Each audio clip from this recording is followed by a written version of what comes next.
they could not. He tried to break through just to escape, to get out of this. Doesn't work.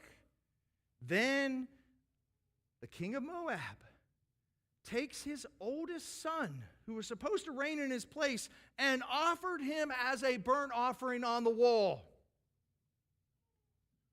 And God then crushed Moab for their wickedness. That's what I expect. What's the next thing say?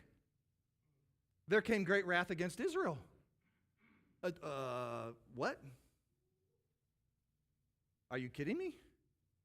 This is not the way the script's supposed to go. Here's a pagan sacrifice of his own child, and the battle turns around, and Israel is run tail back to their own land. And I'm telling you, I struggled with this. I actually had to I emailed my seminary professor down at Charlotte, the Old Testament, and asked him, am I going in the right way on this? Because this is really confusing. If you are confused, you're supposed to be confused. The importance of this text is to say, wait a minute, something is not right. Something is rarely, really wrong, and I don't know what it is. Now remember,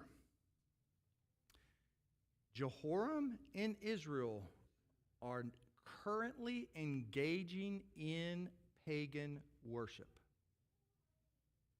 It doesn't say that in the text, but they're there. He says at the beginning, they are engaging in the sins of Jeroboam. They are engaging in pagan worship. What the king of Moab does is only the extreme version of what Israel is doing. Understand, they are committing the same sin.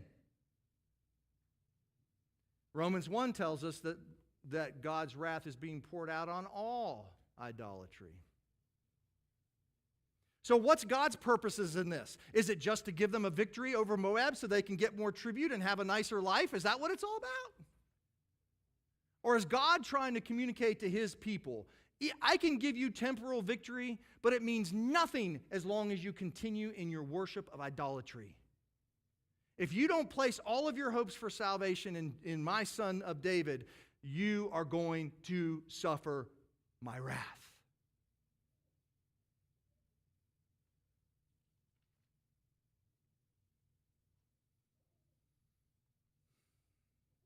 And I'm telling you guys,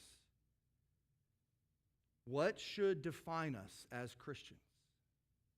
What should give us joy that we are under God's blessing has nothing to do with what's happening in your life right now. It has everything to do with whether or not you are repenting of your idolatry and trusting in Christ alone. Because if you're doing those things, you are promised eternal bliss, regardless of what is happening in your day-to-day life right now. You could have lost your job. Somebody recently talked to me and said that they lost their job. Okay, you're trusting in Christ? Are you clinging to him?